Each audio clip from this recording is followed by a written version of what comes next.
Hi, my name is Gerardo, and I'm going to talk about video games today. Who plays video games here? Every day. Really?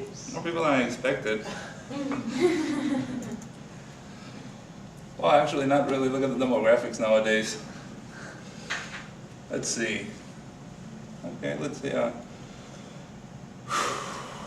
Okay, 25% actually are under the age of 18 today that play video games. And actually 49% are the ages between 18 and 49. Does anybody really expected that? Want to know what happened?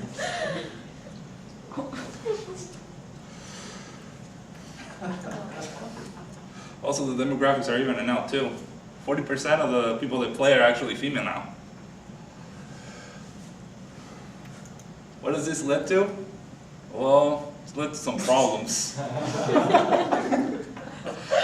Actually, there's a big problem right now. I mean, who has ever watched TV and they were just watching the same show just because it was on, and it was just idle in there, just watching the same thing over and over? Okay, this is starting to happen with video games as well. The developers are making the same games over and over, and most of the people are just playing the same game, not realizing the worst part is they're paying $60 a pop to do it. You know, TV, you don't pay that much. Well, at least you just pay your cable bill, but that's it. And some games are being milk for all their worth, just ask him.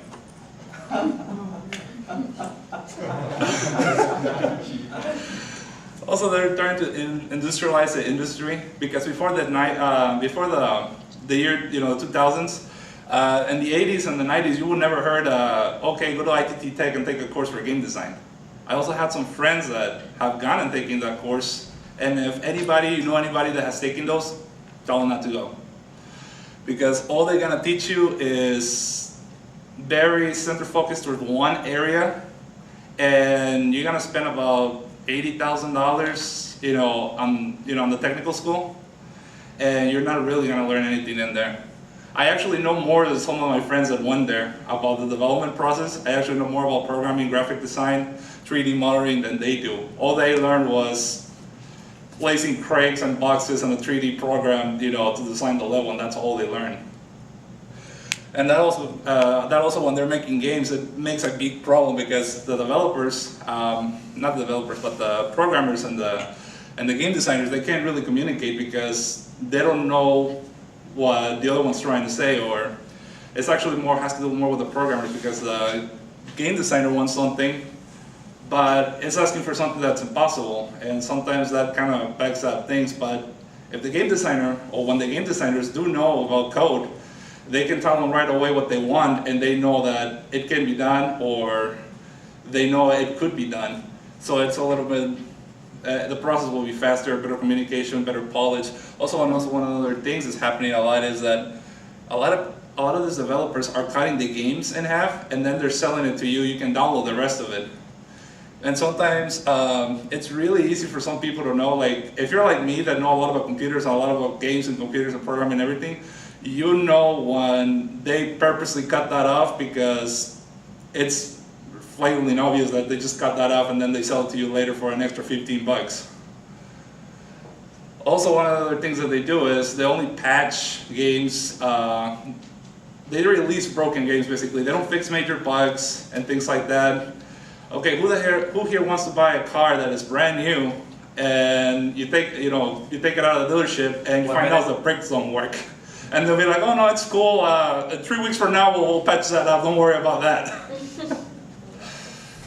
And